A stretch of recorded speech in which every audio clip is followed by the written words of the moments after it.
Hey guys, it's Crossroads here. Today we're going to talk about whether or not SoFi is a tech company. Now, the reason why we're talking about that is partly because a lot of people are talking about this.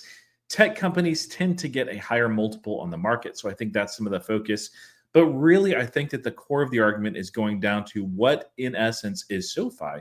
Is this really more of a bank or is it a tech company? Now, the way that I evaluate these companies, I think too many times we're too simplistic where we just look at it as in a binary standpoint where we say yes, this is a tech company, or no, it's not.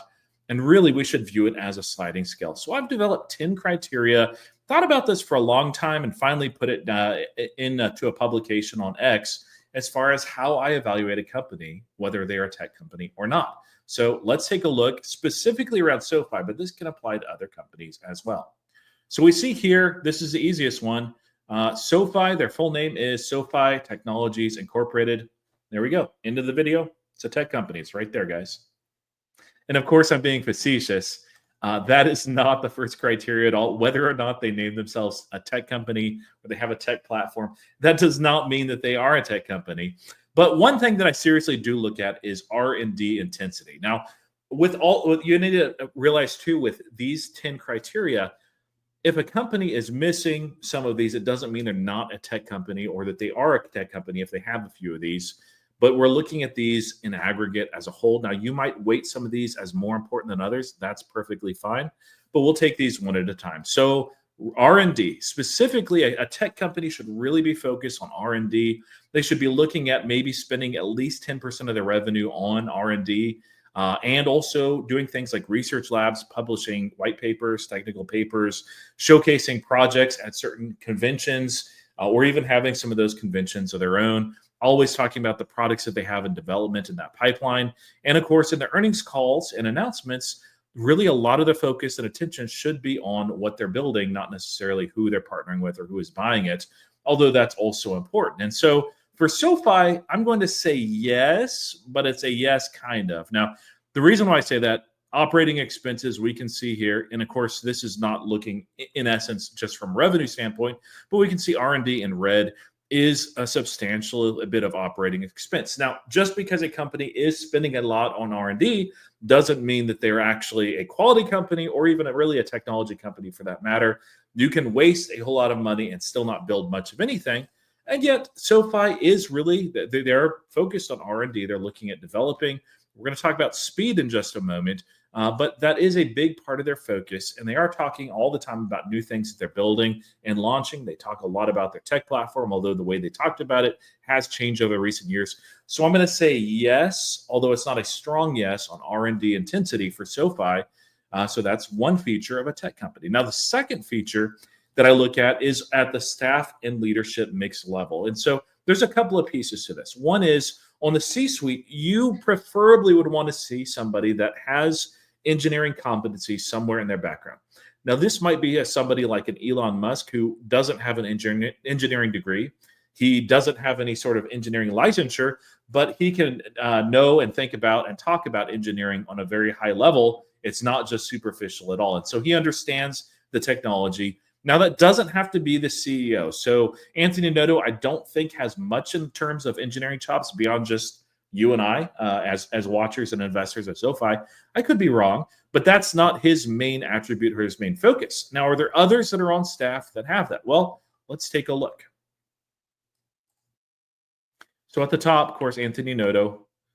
Anna is a CPO, and it's interesting that they actually put her right there when they're talking about the management team. Kelly as well. Chris Lapointe, he's awesome, but I mean, he's a CFO. And then you have to actually scroll down to basically a lower down section. Now, this doesn't mean that they're less important, but you get to Jeremy Rochelle. He's a CTO. Now, you would expect and hope that there would be tech companies that would have a CTO that has a meaningful role. It's not somebody that's just a figurehead, but somebody that has actual power and authority that perhaps usually is present there for any major announcements, any major events, including earnings calls. I do not find that to be the case. Although he exists in name, he's built some things in the past.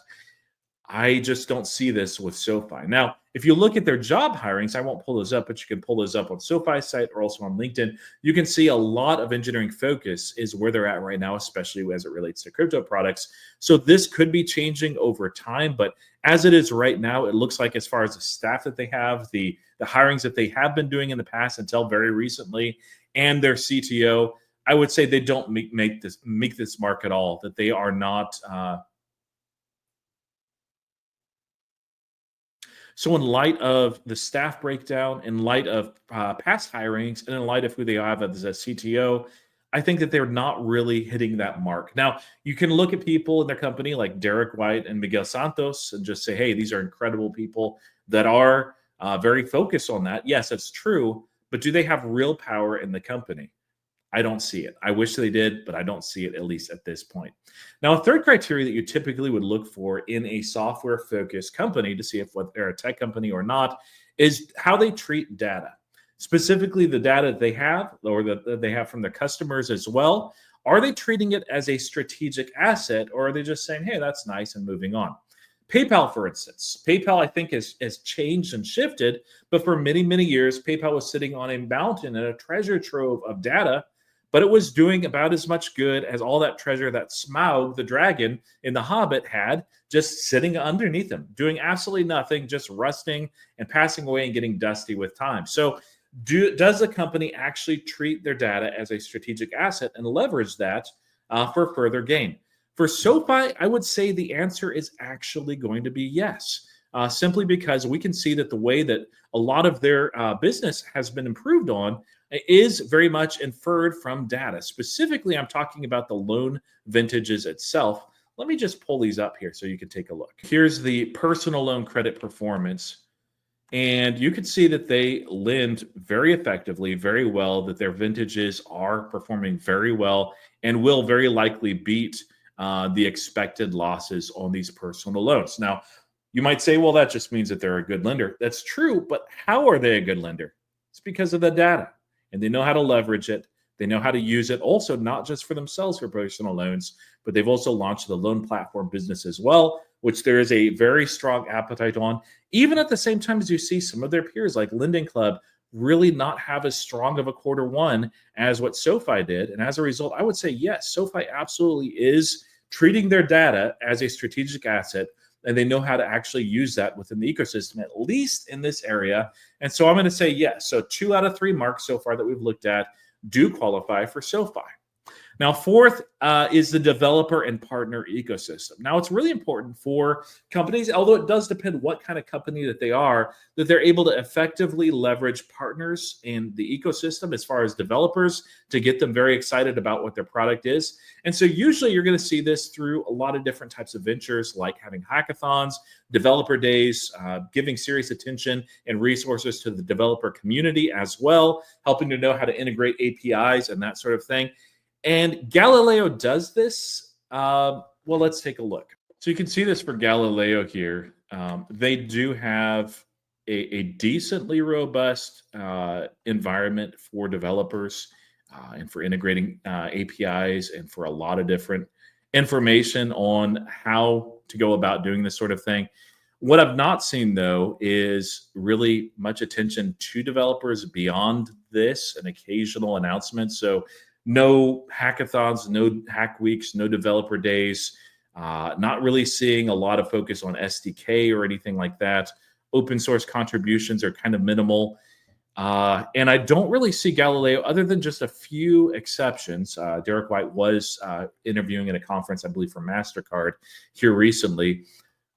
Just attention to the broader community, like you would expect to see if this was a tech company. And so there are elements here, but just because I gave them a benefit of the doubt on the first one of these, I'm going to say no, they don't meet this criteria for developer or partner ecosystem. And so I'm going to say 2 out of 4 so far, SoFi has met. And as far as the next one, it's speed. Speed really can be a moat in and of itself. I made a post on this based on somebody else who had made a similar observation. I'm like, hey, I'm going to steal that. That's a great idea. Speed is referring to how they integrate, how they innovate, if they are able to ship out products rapidly and stay ahead of competitors. And frankly, with SoFi, we're not seeing that. The classic example, of course, is level one options. Level one options is something that they say, oh, it's not that important to us. We don't want to take attention away from other products. But you look at the way that SoFi has shipped products really since 2022. 2021, they were rapid. They were adjusting rapidly. Of course, they bought Technisys. They bought Galileo as well for their vertical integration of the tech platform. And they did a lot with it. And in 2022, I don't know what happened. I mean, obviously, it was a bear market. But boy, they really slowed down. And they've never really regained that speed, that urgency. I do not see that with SoFi at all. And so I'm going to say, no, they absolutely did not. They do not make the criteria of speed here in this instance as being a tech company. Moat is the next one. Moat is number 6. The idea of moat, that's something that could perhaps be a separate video. But the idea is basically how hard is it for other companies to come in and disrupt what you as a tech company have built out? In other words, are you continuing to make that moat deeper and wider? Or instead, is this rapidly shrinking as other people have R&D that is going your direction and going to outpace you soon? Now, moat is not everything, but it's really looking at it over a number of years rather than just one single year. Some tech is harder to reproduce than others. And so does SoFi have a massive moat? I would say no. I do say that they have some sort of moat, especially in the lending side. I think that they're very compelling there. But as far as their tech platform, I've not seen that. I do think that Galileo has the potentiality of being best in class, but there's a reason why it's not seen the broad scale adoption. There's a reason why we see some of SoFi's users on Galileo actually say, you know what, we can develop this in-house. Even recently, they've lost their largest customer on their tech platform, and we'll see those accounts continue to fall off for a little bit. It's simply because their moat is not as wide and as deep as you would hope and think for a tech company. So right now, SoFi hits just 2 out of 4 of these marks. Vertical integration of key components is another one. Now, this doesn't mean that if a company has horizontal integration, by and large, that they are not a tech company, but you really want to see what is key and what is critical for the company to be under their control rather than another company controlling that asset and saying, hey, we're going to drive up your price just because you don't control your own destiny. For SoFi, I will give them a resounding yes. Now, you might say, well, they bought Galileo, they bought Technisys. That's true, but they've integrated them maybe a little bit slower than I would expect, but they've integrated them nevertheless into their vertical stack. They control their own destiny. They control their own tech platform, which is an asset in and of itself, but it also helps them be able to sell these tech platform assets to other companies as well, although that has been slower than we might expect and hope. Nevertheless, I will say, yes, they do meet this criteria of vertical integration of their key components on the back-end technology. And so far, 3 out of 7 of these they meet. Disruption and TAM. So in other words, a tech company, especially on the software side, you would expect to see as a disruptor in that space and industry. Now, it's not just looking at TAM. You can look at TAM for everything under the sun, including makeup, and say, hey, look, this is awesome, and look how big this TAM is. But unless you have a real advantage, unless you have a real way to actually reach some of that TAM, it's all just hypothetical noise. And so really what you're looking for is the idea of disruption. How much are these products actually gaining in terms of market share? Are they disrupting the industry? Are they turning it on its head? Now, you might be a little bit too early in that process where some of the old orthodox in that sector just don't realize it yet. I think that perhaps is the way that it is with SoFi right now, that a lot of the old line banks don't realize that they're being slowly disrupted. It's not happening as fast as I'd expect, but I do see SoFi as a pretty good disruptor in the space. Are they the only ones that have this vertical stack that are disrupting old traditional banks? No, absolutely not. Usually there's going to be several very hungry competitors just like SoFi out there, or just like whatever company out there. But I would say SoFi is going to meet that threshold as a disruptor. So far, I will give them the benefit of the doubt as far as their main banking technology. As far as a tech platform, if we're going to break it out, I'd say no. That one does not meet the threshold. It does not yet. It's not really disrupting much of anything other than making us investors very frustrated by its lack of growth. So hopefully that changes in the future, but I will give them a cautious yes. And so they've met 4 out of 8 categories so far. Next is automation. And so in this age, I probably wouldn't have included it if we were talking about things 3 years ago. But we live in the age of AI, and AI has been around long enough that companies realize that there is a lot of ROI in terms of AI and automation. Now, it's always something as far as efficiency and OPEX control that companies have talked about for a long time, but AI has become increasingly real, especially with the advent of AI agents, model context protocol, that sort of thing, that control for a lot of those hallucinations. And so you'd expect to see automation perhaps ready for customers already, but also as far as engineers, as far as customer service agents, that's continuing to be integrated from head to toe for the company. And I'm not saying it, not with SoFi. They do talk about AI a little bit, but not much. They talk about potential opportunities in the future, but right now they just seem to be potentialities. I'm sure they're using AI in some way for SoFi as a business, but as an investor, it's just a bit of a black box. We don't see it. And so I'm going to say no. So far, they've met 4 out of 9 criteria for being a tech company. And the last one is platform dynamics or network effects. So for a tech company that is not a hardware company necessarily, you're going to look and want to look for evidence that new users, new data sets, new partnerships basically make the product more valuable. So they're able to take and aggregate that data from the partnership and build more products and build out more partnerships and cross sell some of their products as well. And so you see, things like, for instance, CrowdStrike has shared data pools, and it's something that they handle and do very, very well. You see this with Meta. You see this with Palantir. You even see this with PayPal, frankly. It'd be interesting if I ran this through with PayPal. It's changed and shifted a lot from where it was 3 years ago. But I would say that for this network effects, are they there for SoFi? Well, let's take a look at their investor slide deck. Now, SoFi has billed themselves as a members one-stop shop, and having this flywheel that's built upon the tech platform. This is a pretty good graphic here. Let me blow it up just a little bit so you can see it. And the idea is basically all of these are built on top of the tech platform. So that's the vertical integration right there. And the idea is, like, if somebody comes to SoFi, they might come for just one of these items and then ended up using multiple products. They see about 1.5 products per member right now. That'll probably increase over time as they add more products, certainly as well. But it'll take time. And so this is one where I could almost go either way. I said in my post in X, I said, yeah, I think that they meet this mark as far as network effects, that each member that they add gives them more data to infer and make their technology better. But for the video, I'm going to change my mind. I'm going to say, no, I don't think that they actually quite meet the criteria, just because we do see a lot of products, but we're not seeing that actually increase over time. In fact, that number of 1.5 products per user is outdated. They're underneath that. Their members are growing fast. Now, that's not a bad thing. It means membership's growing really rapidly, but it does mean, for whatever reason, that these newer members are not finding these other products as compelling.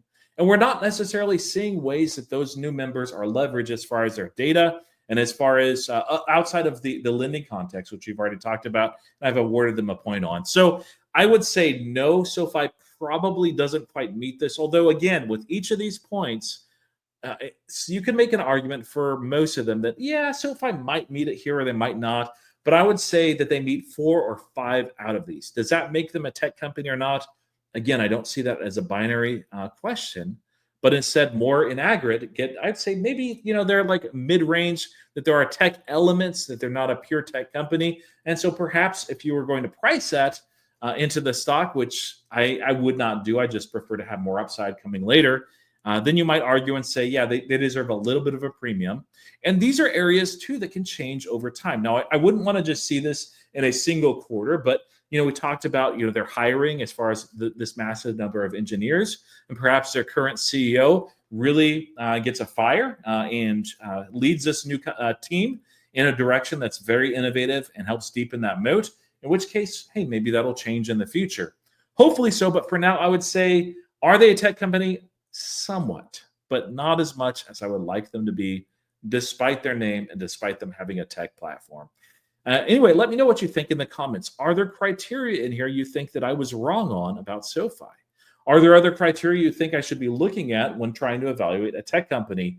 And what do you think about SoFi as a shareholder? Do you see them as a tech company or not? Let me know in the comments. Anyway, thank you for watching, commenting, and subscribing. And until next time, happy investing.